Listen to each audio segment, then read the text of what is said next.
this is a humongous long-term shock. The net present value of this shock is huge. And now, if you try to decompose why did this happen, the first one Karen mentioned is the difference in the fiscal response.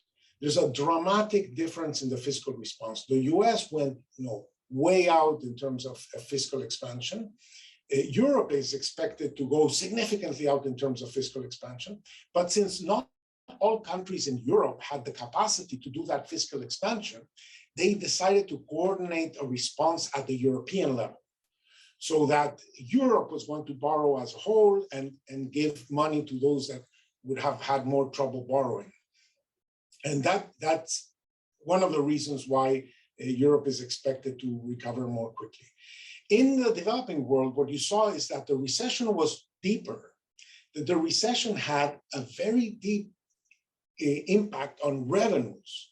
So the increases in the deficits that you saw in the developing world were more driven by collapses in revenue, and they had a much, much smaller response in terms of increasing expenditures. And that was one of the reasons why the short-term damage was so large. They couldn't borrow. So there wasn't, for the rest of the world, something like what Europe did for its weaker members. Okay, I think that's one important lesson. The second important lesson is that the developing world had really draconian lockdown measures. And these lockdown measures, are estimated to have had very significant GDP costs. And they were particularly ineffective at lowering transmission. So I think a second lesson is we just don't know how to do social distancing. We have done extremely expensive, extremely ineffective social distancing at a huge economic cost, at a small epidemiological benefit. So I think that's a second lesson.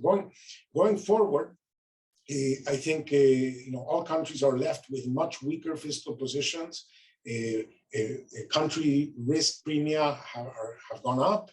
Everybody's concerned that the US is now going to tighten monetary policy. Will they continue to have access? So they face a fiscal adjustment need. And I think I have some ideas of what should that fiscal adjustment look like. I think that the world should move more in the direction of taxing capital income. I think too much of the tax structure is taxing formal labor income with important implications. And let me finish on the positive side of telework. I think that telework is extremely promising, as was mentioned by Karen.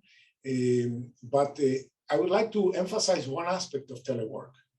That with COVID, we learned that things we used to do at work, we can do from home. But anything that can be done from home can be done from abroad.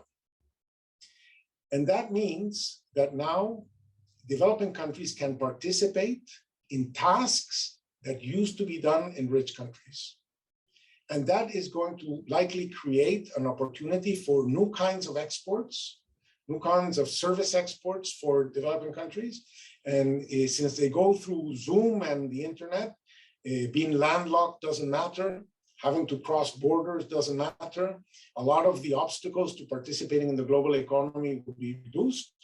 Obviously, this would have the effect of having some general equilibrium implications in the rich countries, because now many of the tasks can be done from elsewhere and so on.